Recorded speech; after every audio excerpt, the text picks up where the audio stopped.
We are living in a profound attention crisis. Our attention is becoming the true last scarce resource. Your attention is the product. It's more than just distraction. The longer they keep us online, the more money they make. Every time you put down your phone, it starts to lose 2 revenue streams. Every time. It's more than just addiction or manipulation. You don't realize it, but you are being programmed. They are too well engineered to capture our attention. Our attention is being stolen from us by very powerful forces. What we pay attention to is our life. Your attention. Attention. Attention. Attention. Attention. Attention. Attention. Attention. Attention. Your attention, dear prophet. Let's get to the truth about the greatest theft in history.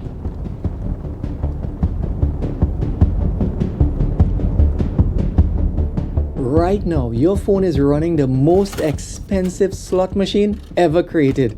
But unlike Vegas, you're not losing dollars. You're losing your chance at wealth. And the trillion-dollar companies know exactly how much your daily scroll is worth to them. There's a hidden goal driving the direction of all of the technology we make. And that goal is the race for our attention. And in this race, the goal is all about extracting your most valuable wealth-building resource.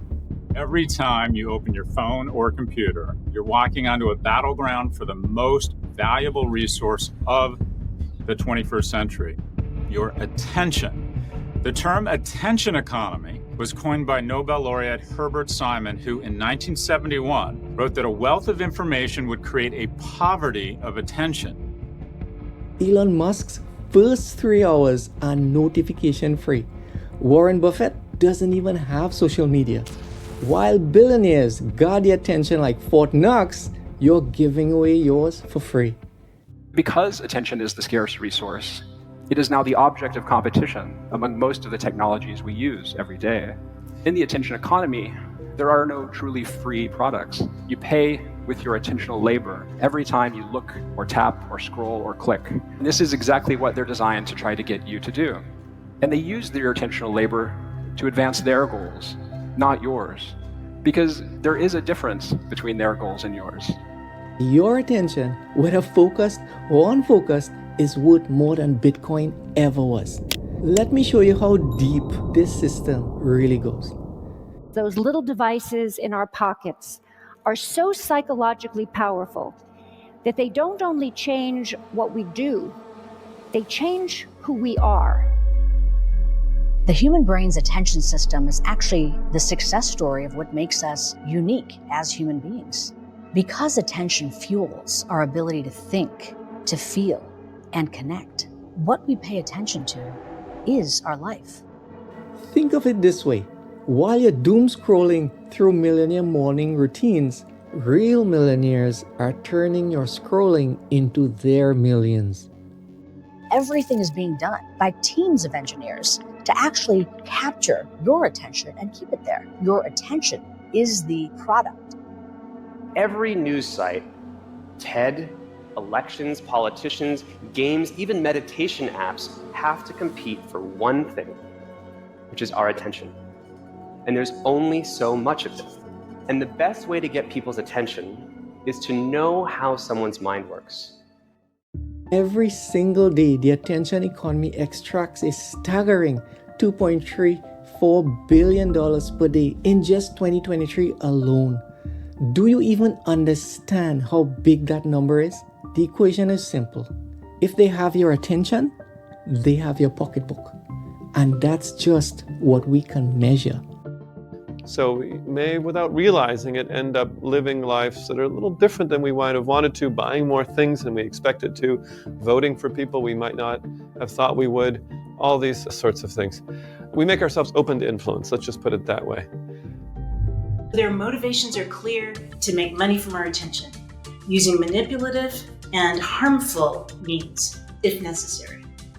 That's why the longer they keep us online, the more money they make. Right now, at this very moment, your focus is being sold to the highest bidder. While you're busy watching passive income videos, you're actively funding someone else's empire. And the scariest part, you've been trained not to notice a thing. When you shape people's attention, you're shaping their thoughts, and thoughts precede action. So you're really shaping society, you're shaping culture, you're shaping whether people have the relationships they would have intended to have, whether they sleep or not. There's an entire set of consequences when you shape people's attention through design. So I think it's no hyperbole to say that the digital attention economy is the largest and most effective system for human attitudinal and behavioral manipulation the world has ever seen. As Aldous Huxley said, they had failed to take into account man's almost infinite appetite for distractions. I think that in the design of digital technologies, we have made exactly the same mistake. And I think that it is urgent for us to start taking those into account. Every scroll, every like, every notification, it's not just content you're consuming. It's your future wealth being consumed by a system that's mastered the art of making distraction feel productive. We know that engagement with social media and our cell phones releases a chemical called dopamine. It's why we like it, it's why we keep going back to it. Dopamine is the exact same chemical that makes us feel good when we smoke, when we drink, and when we gamble. In other words, it's highly, highly addictive, right? Your phone isn't just a device anymore. It's the world's most sophisticated wealth transfer machine. If you wake up and you check your phone before you say good morning to your girlfriend, boyfriend, or spouse, you have an addiction. And the fact that you cannot put it away is because you are addicted.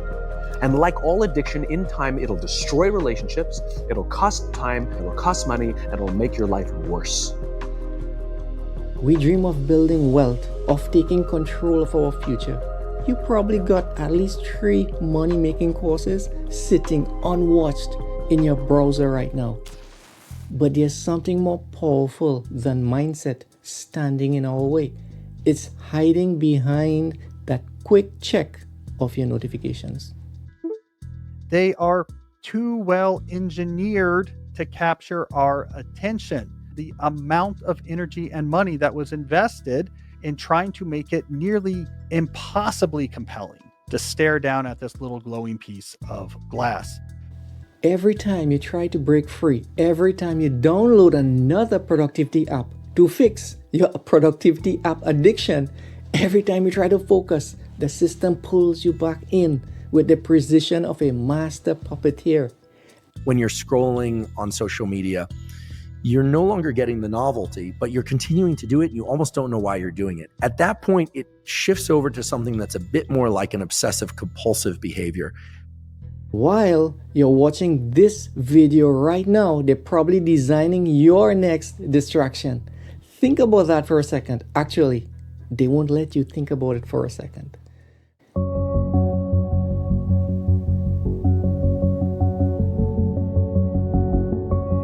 What if I told you that protecting your attention isn't just about avoiding distractions? You see, the ultra wealthy has been practicing something so fundamental, so obvious, we've completely overlooked its power. Bill said, the thing you do obsessively between age 13 and 18, that's the thing you have the most chance of being world class at. Yeah. Bill said his one thing was coding. What was your one obsessive Well, I was pretty interested in investments. No, Bill and I, his father, many years ago, right after we met, had a group of about 20 write down on a sheet of paper one word that they thought accounted for their success. And Bill and I, who may only met twice, didn't know what the other one was writing down. We both wrote down the same word, which was focus. And he was focused on software, I was focused on investments. And it gave me a big advantage to start very young. There's no question about it. It's no coincidence that the world's wealthiest individuals all protect the same resource. Bill Gates himself confirmed this fundamental truth. He said, my success, part of it certainly, is that I have focused in on a few things. While you're being pulled in 1,000 different directions by notifications and feeds, which are designed to fragment your attention, the empires are built by doing the exact opposite. Apple suffered for several years, and we had to decide what are the fundamental directions we're going in, and what makes sense and what doesn't. And there were a bunch of things that didn't. And you know, the hardest thing is when you think about focusing, right? You think, well, focusing is saying yes. No. Focusing is about saying no. Focusing is about saying no. And the result of that focus is going to be some really great products where the total is much greater than the sum of the parts. I need to be straight with you. This won't be an easy journey. But what awaits you isn't just freedom from digital chains, it's the key to turn their own weapon against them.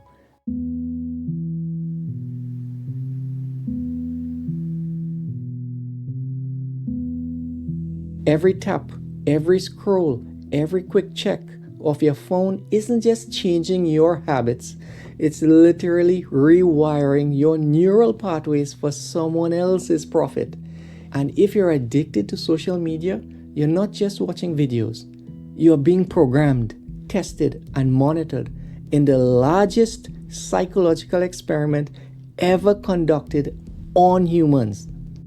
I think we all knew in the back of our minds, even though we feigned this whole line of like, there probably aren't any really bad unintended consequences. I think in the back, deep recesses of our minds, we kind of knew something bad could happen. But I think the way we defined it was not like this.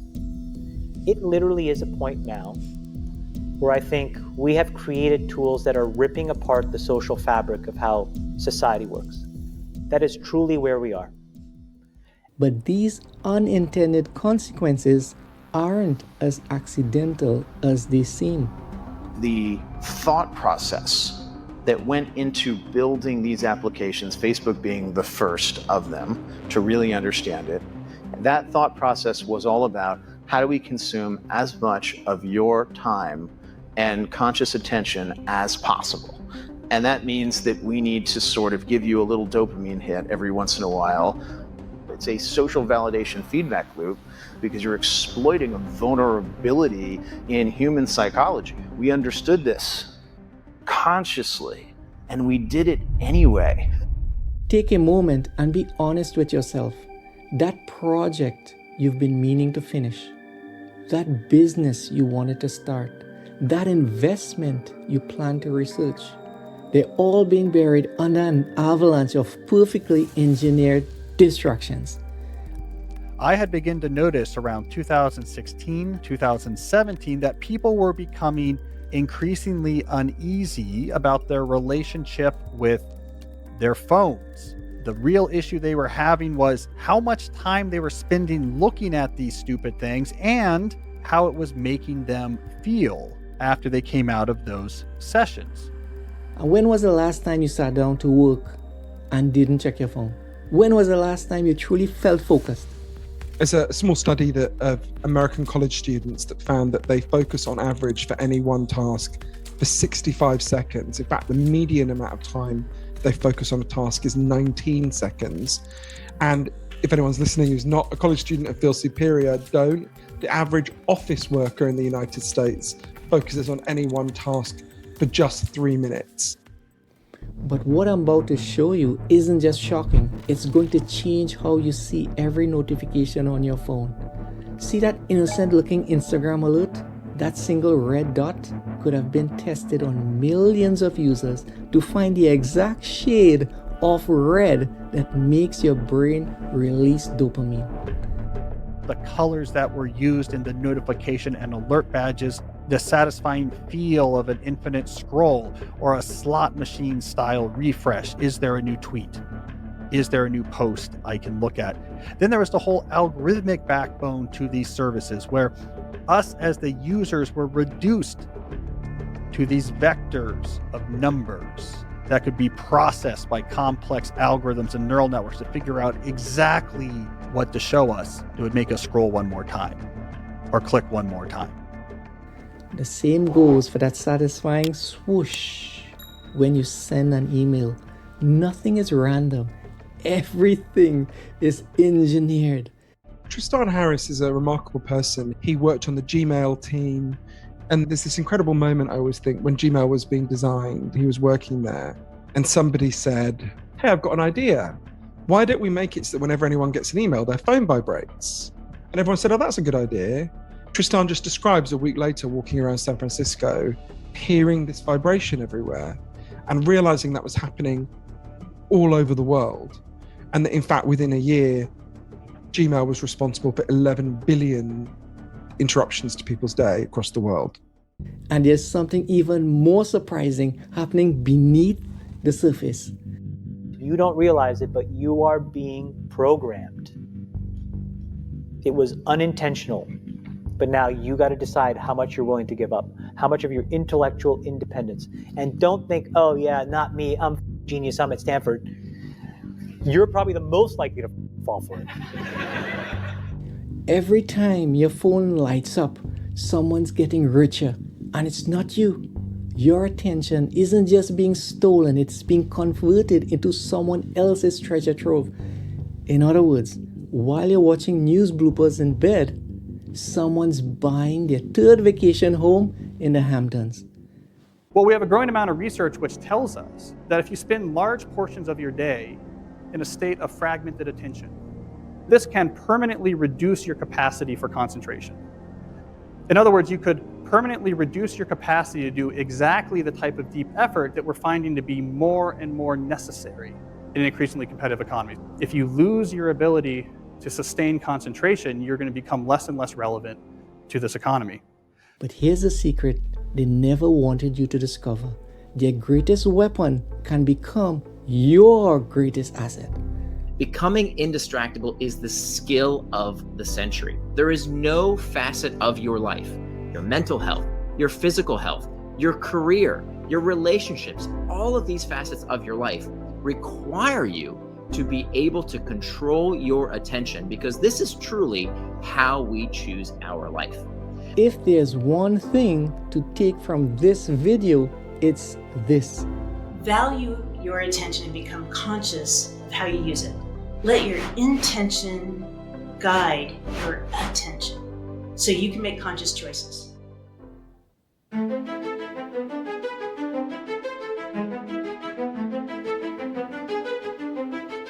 What if I told you the wealthiest people in the world invest in a resource you already own? It turns out if you treat your attention with respect, so you don't fragment it, you allow it to stay whole, you preserve your ability to concentrate. When it comes time to work, you can actually do one thing after another and do it with intensity. And intensity can be traded for time. I bet you felt it just now. That subtle vibration in your pocket. Your heart rate probably jumped slightly. Your focus wavered for a split second. That's not just a notification. Somehow, it knows precisely when you're finally in a thinking zone, like a mind-reading digital stalker. That's the exact moment your next big idea got assassinated. It just cost you more than money. It cost you your next breakthrough. And it's happening multiple times every day. So when you switch from one project to something else, and when you get interrupted, it takes about 25 and a half minutes to get back to that project. Now, 25 and a half minutes is a long time. What happens? It's not like we get interrupted, work on something for a short period of time, and then come right back. We get interrupted, and then we get interrupted again, and then we get interrupted again. So what can happen if you redirect your attention and begin to focus on yourself?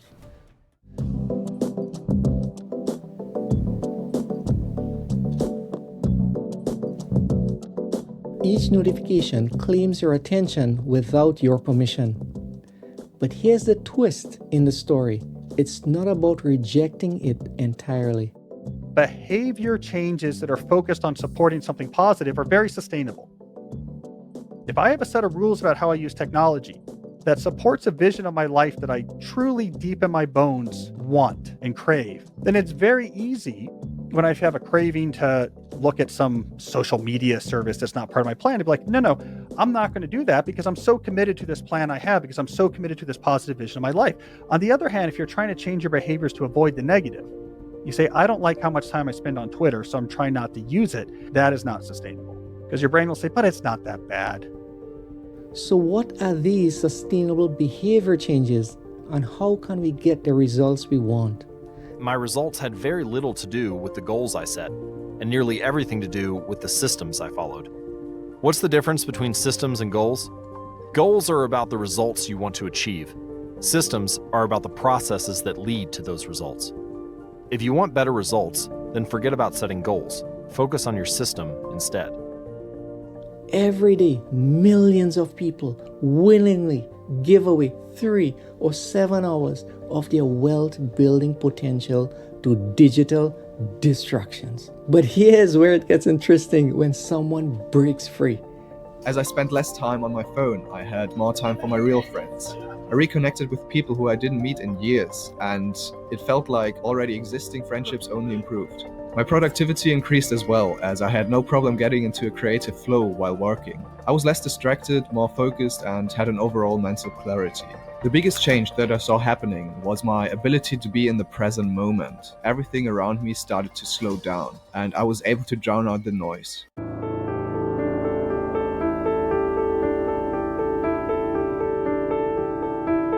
The greatest wealth killer isn't what's happening in the economy or the markets, it's what's happening in your mind every time you unlock your phone. It's an invisible force that drains your most valuable asset every single day. This isn't about disconnecting from technology, it's about reconnecting with your power to choose. You're building your agency, your efficacy to prove to yourself, hey, wait a minute, I'm not beholden to these pings, dings, and rings. I can decide when I will give into these distractions on my schedule, not someone else's. Each small decision to focus is quietly building your future wealth, while each distraction compounds in the opposite direction. Your daily attention habits are either making time your greatest ally or your most expensive enemy. If you're having trouble changing your habits, the problem isn't you. The problem is your system. Bad habits repeat themselves again and again, not because you don't want to change, but because you have the wrong system for change. You do not rise to the level of your goals.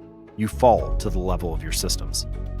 The difference a tiny improvement can make over time is astounding. If you can get 1% better each day for 1 year, you'll end up 37 times better by the time you're done. Conversely, if you get 1% worse each day for 1 year, you'll decline nearly down to 0. What starts as a small win or a minor setback accumulates into something much more.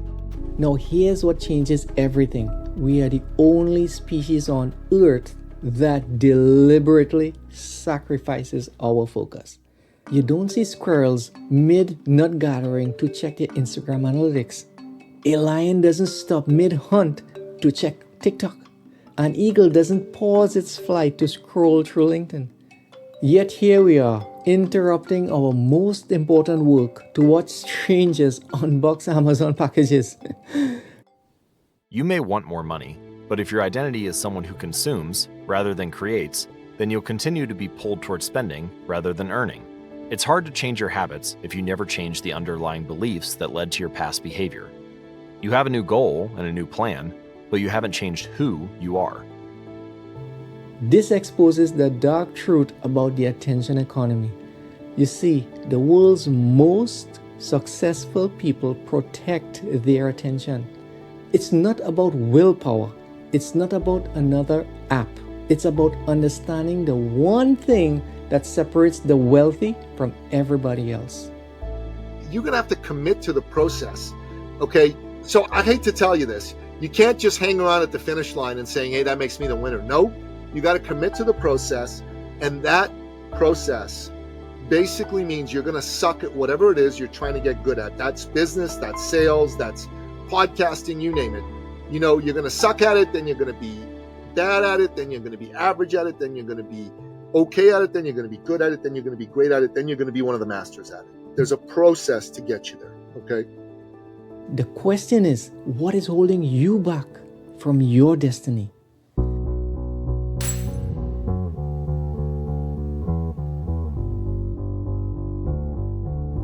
your attention isn't just an asset, it's the key to breaking free from the very system designed to keep you trapped. Your world is what you pay attention to. There's way more information out there possible to consume than you can ever possibly actually take in. So your mind looks at what you have consumed and tries to construct an understanding of the world around you. Not just a physical or visual understanding, but also an emotional understanding of the world as well.